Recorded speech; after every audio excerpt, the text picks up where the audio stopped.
wrote that hope has two beautiful daughters, anger and courage. Anger at the way things are and the courage to do something to change them.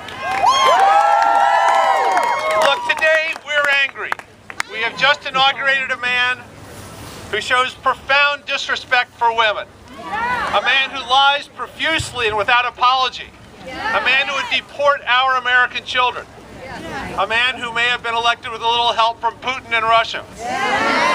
A man who is about to undo so much of the important Obama legacy. We're angry, but we know that our values are in danger, with the very real possibility of losing health care for millions and millions of Americans. With the very real possibility that Paul Ryan will take Medicare and turn it into a voucher system. Or that the U.S. Congress will take Medicaid and essentially turn it over to the states as block grants. Again, 74 million Americans today receive Medicaid. But we also have courage. Look at the crowds here today. As Mark said, none of us are going to passively accept what has just happened to this country. To borrow from Churchill, we will fight on the beaches, we will fight on the landing grounds, we will fight in the fields, we will fight in the streets, we will fight in the hills, and we will never surrender. Well, how do we show courage? By doing all the little things well. We take care of our families, we do our jobs well, we build our communities. We take care of the sick and the poor and those in trouble. And we join our local political committees.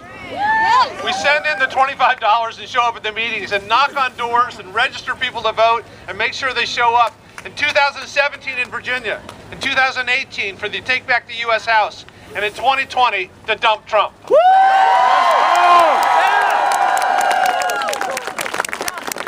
We're courageous by doing everything within our power to stand up and defend the Obama legacy.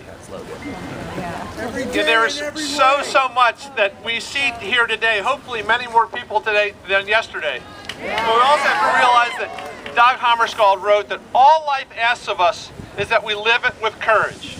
So we cannot despair. We need to banish all of our disappointment and refuel with our anger. And we need to go out and march and sing and dance and tell stories and everything we can imagine to take back our country, to make sure that we will prevail. You know, one of the challenges of being Enlightenment candidates, of people with Enlightenment, is that the non-Enlightenment often wins the short-term battles, but we were always right in the end. As, I forget which famous Republican conservative philosopher said, that the conservatives are in the middle of the highway of history yelling, halt. Well, we are the ones going to push forward no matter the short-term setbacks. Let's march as best we possibly can. Good luck. Let's move on.